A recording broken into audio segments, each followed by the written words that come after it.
ملطخ بالدماء، لكن أوروبا لم تستطع الاستغناء عنه، فلم تشمله بعقوباتها على روسيا خوفاً من أن تتنعم به الهند وتستحوذ عليه إسرائيل. السر الذي أنقذ روسيا من وبال العقوبات الأوروبية في هذه الأزمة العنيفة هو السر نفسه الذي يربط موسكو ببلجيكا، والثروة التي تأبى نيويورك الاستغناء عنها. كارثة كونية منحت موسكو أكبر احتياطي منها، فباتت تمتلك منه ما يكفي للعالم كله ل3000 عام.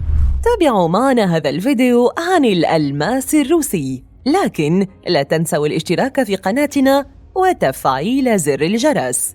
منذ اشتعال الحرب الروسية الأوكرانية التي لم ترق لأوروبا ولا لدول الغرب، اشتعلت الأزمة المعروفة والتي نتجت عنها عقوبات اقتصادية على الدوب الروسي شملت غالبية نواحي الحياة من النفط إلى الغاز وحتى العملة الروسية. لكن ثروة روسية واحدة لم تشملها تلك العقوبات حقيقة، بل العكس، ما زالت تتدفق لأسواق أوروبا وأمريكا تحديداً مثل الأول وأكثر. إنه الماس الروسي. فلماذا تعمدت أوروبا أن تتركه لروسيا؟ وما علاقة الهند وإسرائيل؟ وكيف استطاع هذا الحجر الكريم أن ينقذ الروس من تبعات العقوبات الأوروبية؟ ثروة روسية تكفي العالم ل3000 عام. عام 2012 أعلن الكرملين الروسي اكتشاف منجم ألماس فائق الصلابة يتضمن تريليونات قيراط من الألماس. وبحسب الإعلان فإن كمية الألماس المكتشف تسد احتياجات العالم من الماس لمدة 3000 عام. ويقع هذا المنجم في منطقة شرق سيبيريا، وتشكلت الماسة النادرة والهائلة التي اكتشفتها موسكو هناك نتيجة كارثة كونية تتلخص بارتطام كواكب بالأرض مشكلاً حفرة كبيرة بقطر 100 كيلومتر. وليس هذا المنجم المكتشف كل الثروة التي تمتلكها روسيا من الماس، فمن المعروف أن روسيا تحتل المرتبة الأولى في إنتاج الماس في العالم، ومناجم الألماس الروسية هي جزء أساسي من صناعة الألماس في العالم. وتساهم شركة الروزا التي تسيطر عليها السلطات الروسية بنسبة 65% في ثلث السوق الخام العالمي. ولذلك أولى الرئيس الروسي فلاديمير بوتين منذ زمن هذه الثروة اهتماماً كبيراً، وخصها بالعناية من ضمن صناعة المجوهرات في روسيا.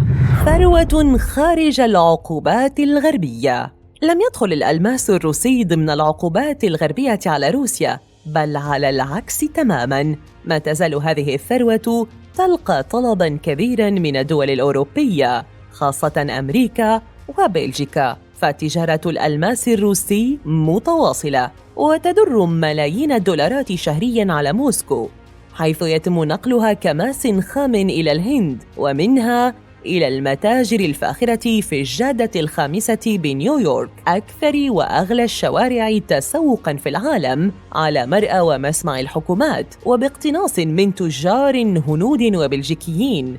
وتجري الصفقات بهدوء ضمن عالم الألماس المحاط بالسرية. وأكد تقرير من بلومبرغ أن منتجات روسيا من الماس لم تدخل لائحة البضائع التي خضعت للعقوبات حقيقة، وأنه ما زال يتمتع بطلب كبير من الاتحاد الأوروبي خاصة.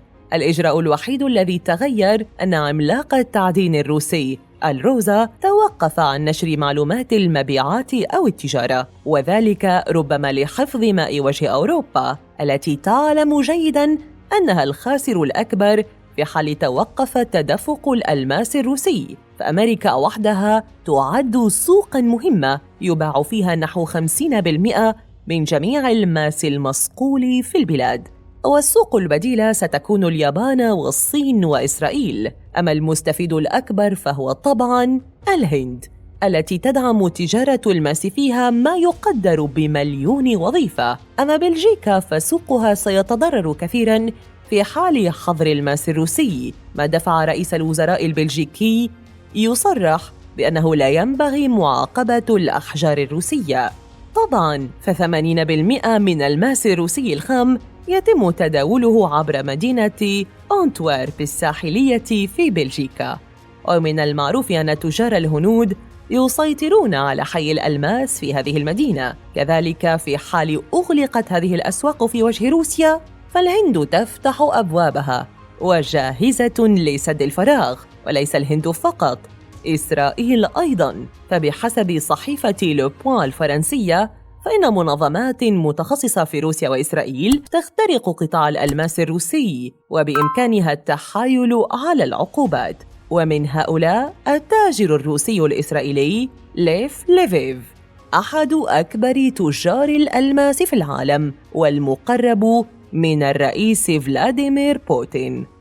هكذا أنقذ الألماس الروسي موسكو من العقوبات الغربية ورفدها بالمليارات. لكن يبقى السؤال: لماذا أغمض الغرب عيونه عن هذه التجارة ورضي بالتدفق الماس الروسي الملطخ بالدماء إلى أراضيه؟